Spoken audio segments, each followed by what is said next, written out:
여러분, 이 자녀, 어린이는 여러분 가만히 생각해 보세요. 가정의 꽃입니다. 여러분 사회의 꿈나무들입니다. 아이들이 없으면 우리 세대가 끝나면 우리 세대는 끝나잖아요. 여러분, 어린이는 가정과 교회와 나라의 희망이고 보배입니다. 인정하십니까? 여러분, 그래서 가정에는 아이들이 있어야 됩니다. 좀 시끄럽고 귀찮은 것 같지만 아이들이 있어야 웃을 일이 있어요. 그리고 살맛이 나고 사는 게 생기가 돌아. 여러분, 어린이들이 건강해야 국가와 교회와 가정에 희망이 있고 건강한 줄로 믿습니다. 그래서 어린이를 잘 낳아 양육하는 것이 우리에게 맡겨진 사명이고 주님의 명령이에요. 그리고 우리 가정에 소망이 있는 일이고 교회와 나라의 희망인 줄로 믿습니다.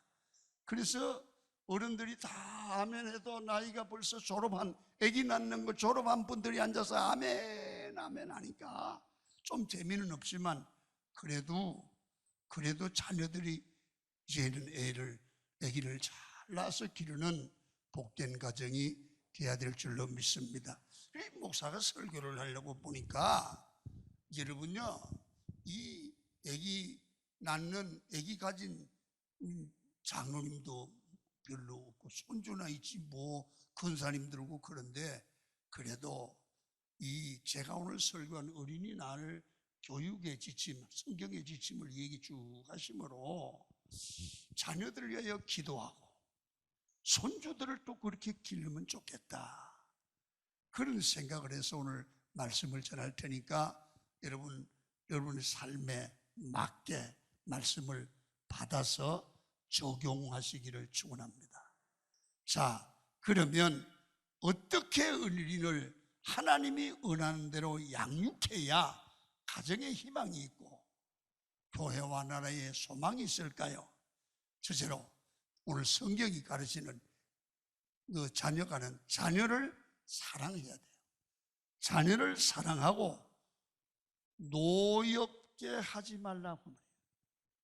아이들을 화나게 만들지 말라. 화가 난 상태에서, 한이 맺힌 상태에서 애들이 자라지 않도록 해라 그러죠. 여러분, 이렇습니다. 어린이에게도 어른만 화병이 있는 게 아니라 애들에게도 화병이 있습니다. 어린이의 화병은 어릴 때부터 자기 의도가 아닌 억압되고 욕을 먹고 눌리고 그렇게 자란 아들에게 많이 나타난다고 그럽니다. 그런데 이 증상을 보면 식욕부진이 일어나요. 또 대소변을 못 가리고 짜증과 신경질이 나나요. 매일 피로해하고 두통, 어지럼증, 복통, 식욕부진, 소화장애, 변비, 야뇨증, 밤에 오줌 싸는 것, 이런 증상을 보이게 되는 거예요. 여러분 가만히 생각해 보세요. 여러분 자녀를 기를 때 이런 모습이 있었을까요? 그리고 어린이 합병은 왜 생길까요? 스트레스인데 부모의 가잉 보호와 과도한 기대가 원인이라고 그래요. 초기 교육의 열풍을 타고 점점 아이들에게 학습량이 늘어나는 겁니다. 아이의 능력은 한계가 있는데 엄마가 욕심을 내어서 아이들을 많이 공부시키려고 강요하다 보니까 아이는 지치게 된다고 말이죠. 한계에 이르게 되고 자기가 마음껏 뛰어놀아야 하는데 자기 욕구를 발산하지 못하면서 마음과 육체가 자꾸 약해지고요, 스트레스는 점점 커진다는 거예요. 그래서 아이들의 이 정신 상태를 잘 보면서 관찰하고 돌봐줘야 된다는 거예요. 그렇다고 아이들의 요구를 다 들어줘서도 안 된다는 거죠. 우리 사회의 자녀 교육에서 가장 큰 문제가 뭐냐? 학자들의 견해가 나왔는데 자녀의 가잉보호라는 겁니다. 이 가잉보호는 자녀들을 스스로 살아가지 못하고 그가 스스로 이 자기 생활을 할 수 없는 아들을 바보로 만드는, 파멸시키는 그런 결과를 만들어낸다는 거예요.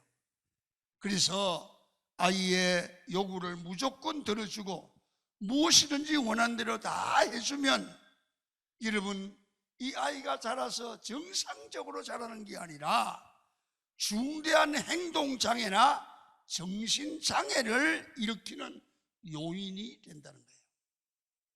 여러분, 그래서 아이들을 교육을 참 신경을 써서 어떤 어려움도 딛고 일어설 수 있는, 실패를 해도 그 실패를 극복하고 일어설 수 있는 자율성을 키워줘야 돼요. 아멘. 힘들어도 그걸 교육해야 된다면, 무기력하고 여러분 유약한 인간은 평생 자랄 때 계속 부모님이 모든 걸 해주는 거야.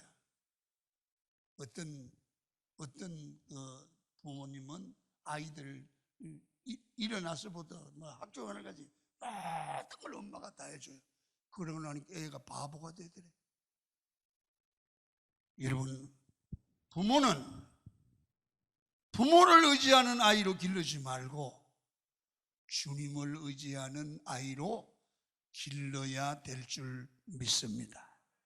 주님의 도움을 받고 평생을 살아가게 하는 것이 부모님의 책임입니다. 그래서 성경은 너희 자녀를 노엽게 하지 말라. 자녀가 분노하게 되거나 원망하는 일이 없게 하라는 겁니다.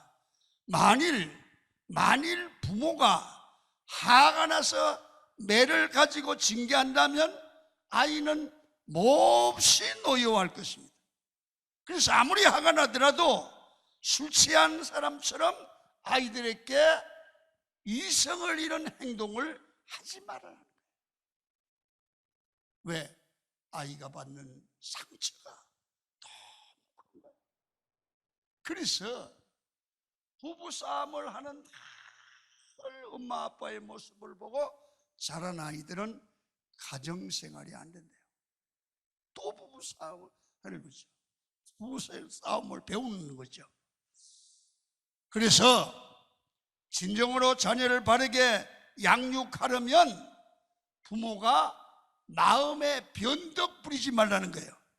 부모가 기분이 좋을 때 아이가 달려오면 아이고 내 새끼야, 그러다가 기분 나쁘면 귀찮아 저리 가 내치면 아이는 몹시 상처를 받고 당황한다는 거예요.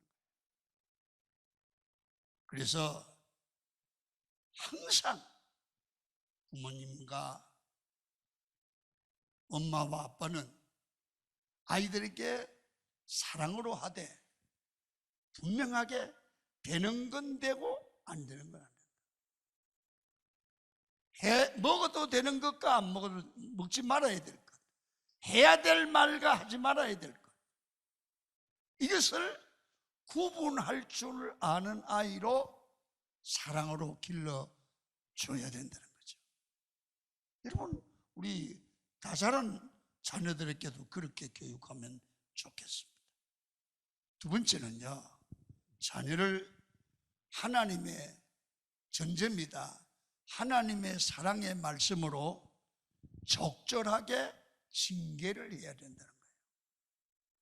요새는 이런 말 하면 엄마들한테 혼나는 얘기입니다. 자, 본문에는 너희 자녀를 노엽게 하지 말라고 했지만 잠언 13장 24절은 이렇게 말씀을 하셔요. 한번 읽겠습니다. 시작.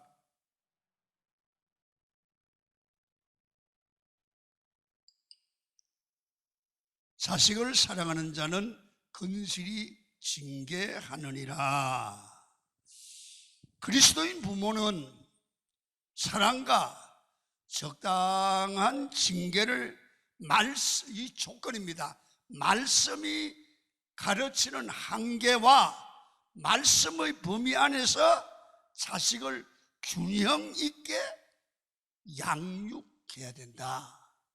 다시 말하면 말씀이 가르치는 대로 사랑의 훈계, 사랑의 매도 필요하면 때려야 된다. 이 말은 안 해야 하는데 혼날 수도 있어. 그러나 성경은 그렇게 하는 거예요.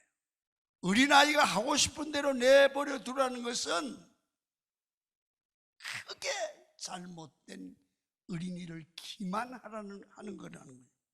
성경은 반드시 아이에게 제재를 가할 줄 알아야 된다.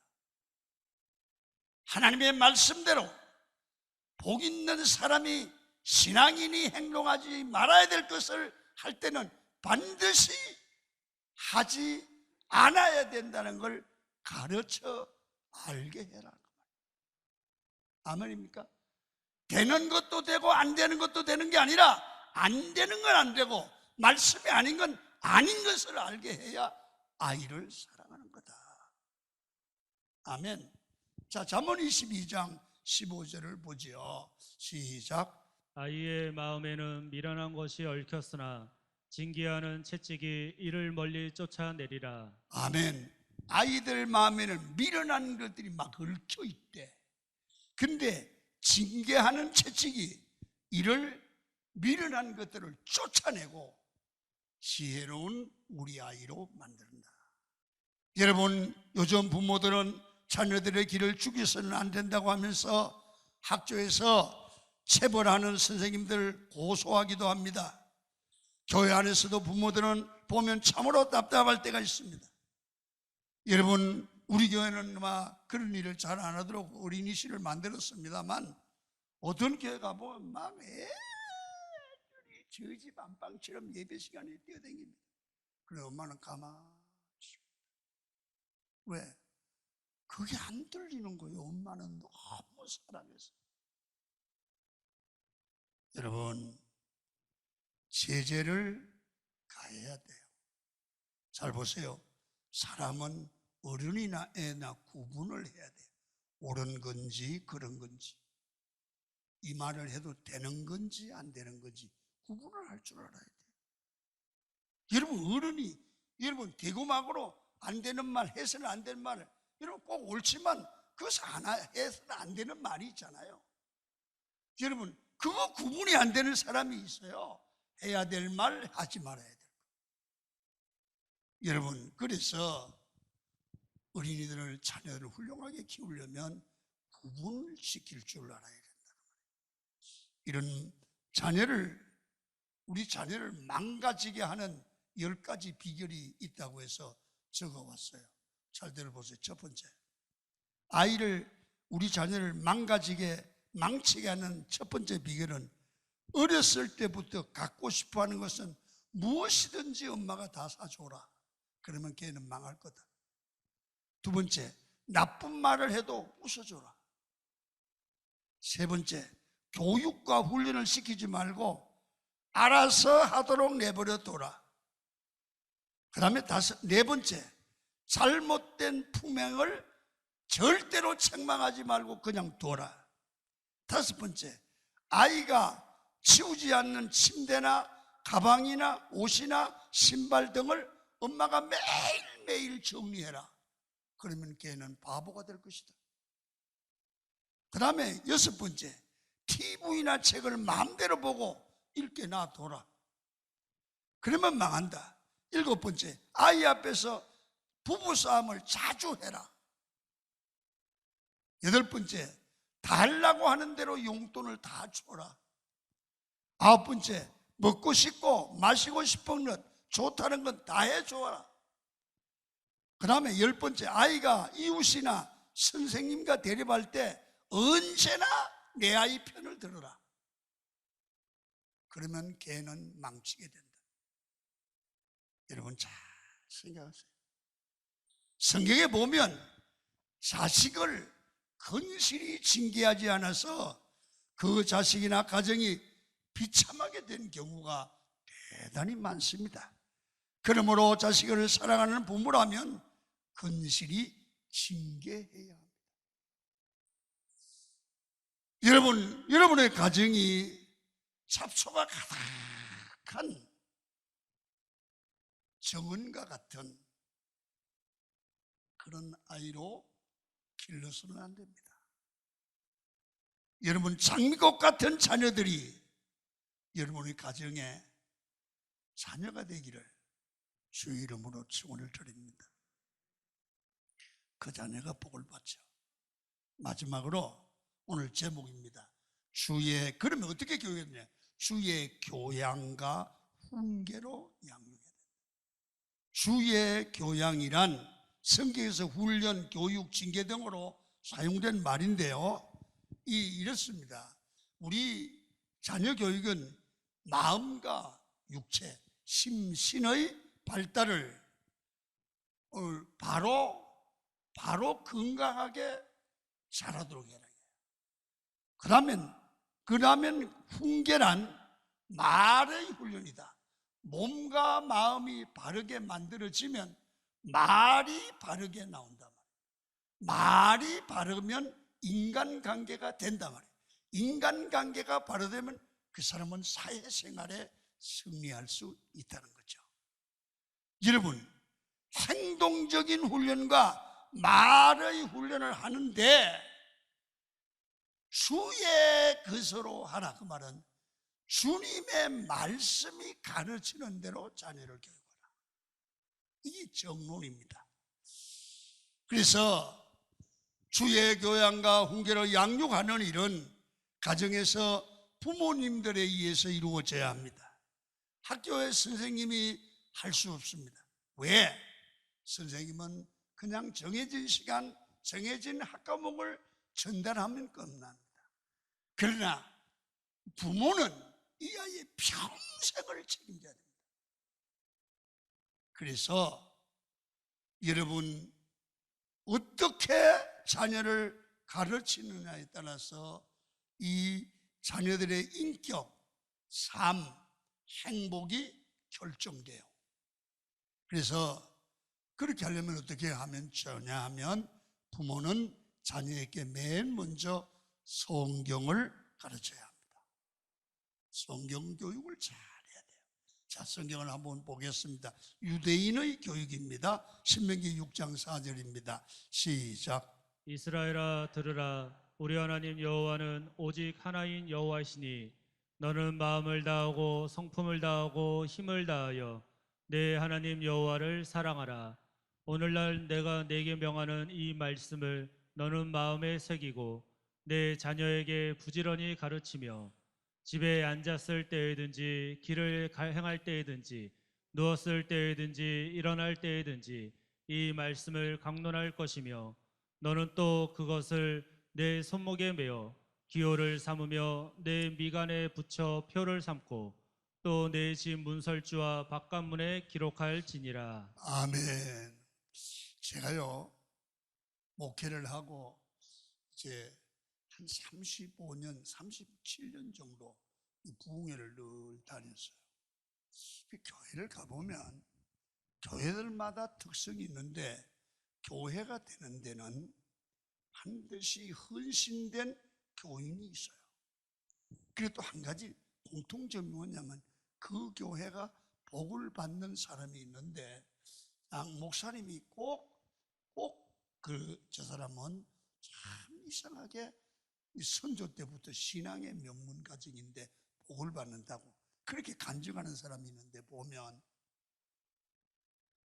공통분모 하나가 있어요. 뭐냐 하면 어릴 때부터 부모가 지독할 정도로 성경을 가르쳤대요. 그중에 많은 분들, 목사님들 중에 복받은 사람은 어릴 때 성경을 안 외우면 밥을 안 줬다네. 그리고 어떤 사람은요, 성경을 달달달달 외울 정도로 했는데 그 아이, 그 후손이 잘 된대요. 성경대로 산대요. 그게요, 한두 교회가 아니야. 오늘 유대인들이 이 세마 이스라엘, 유대인들은 누구나 하나님의 말씀을 가르쳐요. 자, 성경을 봅니다. 잠언 22장 6절을 한 절 더 보고 들어가요. 시작. 마땅히 행할 길을 아이에게 가르치라. 그리하면 늙어도 그것을 떠나지 아니하리라. 성경은 복 있는 사람이 어떤 사람이라고 말하고 있느냐 하면 오직 여호와의 율법을 즐거워하여 그 율법을 주야로 묵상하는 자다. 시냇가에 심은 나무가 시절을 쫓아 가시를 맺으며 그 잎사귀가 마르지 아니함 같으니 그 행사가 다 형통하더라. 지식도 필요 없습니다. 학벌도 필요합니다. 건강도 필요합니다. 그러나 하나님의 말씀은 생명이 되고 소망이 되고 힘이 됩니다. 하나님의 말씀은 우리를 은수보다 지혜롭게 만들어요. 하나님의 말씀은 노인보다 지혜롭게 하고 선생보다 지혜롭게 합니다. 그래서 자녀들에게 성경을 가르치라고. 유대인은 작은 민족이지만 자녀들을 하나님의 말씀으로 잘 가르쳤습니다. 세계에서 두뇌가 가장 뛰어난 민족으로 인정받게 되는데요, 유대인은 전 세계에 흩어진 사람이 다 합쳐봐야 1500만 내지 600만 정도 됩니다. 여러분, 이 사람들이 가장 세계에 돈도 경제력도 유대인들이 갖고 있고요, 노벨상도 유대인이 제일 많이 갖고, 그리고 세계 정치, 미국의 모든 것을 유대인이 지배합니다. 어디서 기원됐을까요? 성경교육이에요. 아멘. 여러분, 이 말씀을 믿으시기를 축원합니다. 그래서 오늘 여러분에게 마지막으로, 여러분 들은 이야기지만 이 록펠러라는 부자 재벌, 록펠러 어머니는 자녀에게 주의 교양과 훈계로 10가지를 늘 주입식 교육을 시켰어요. 록펠러는 가난해서 9살부터 남의 집 전문으로 일을 했습니다. 그런데 어머니가 가르친 주의 교양과 훈계로 세계적인 부자가 됐습니다. 오늘 그 얘기를 제가 말씀을 드리고 마치려고 합니다. 첫째는, 록펠러야, 하나님을 친아버지처럼 섬겨라. 여러분 옛날에 한번 들었는데 또 한번 들으십시오.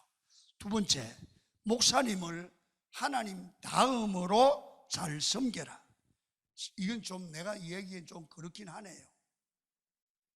그래도 이제 그대로 내가 읽어주니까 이해를 하고 들었어요. 속 뺀다 그래도 할 수 없어요. 그럼 세 번째, 주일 예배는 꼭 본교에서 드려라. 네 번째, 오른쪽 주머니는 항상 11조 주머니로 하라. 다섯 번째, 아무도 은수를 만들지 마라. 누구도 은수가 있게 하지 마라. 그러면은 여섯 번째, 아침에 목표를 세우고 기도하라. 일곱 번째, 저녁에 잠자리에 들기 전에 자기를 반성하며 기도하라. 여덟 번째, 아침에는 꼭 하나님의 말씀을 읽고 하루를 출발해라. 아홉 번째, 남을 도울 수 있으면 힘껏 도와라. 열 번째, 예배 시간에는 항상 앞자리에 앉아라. 뒤에 있는 분들 잘 들으세요.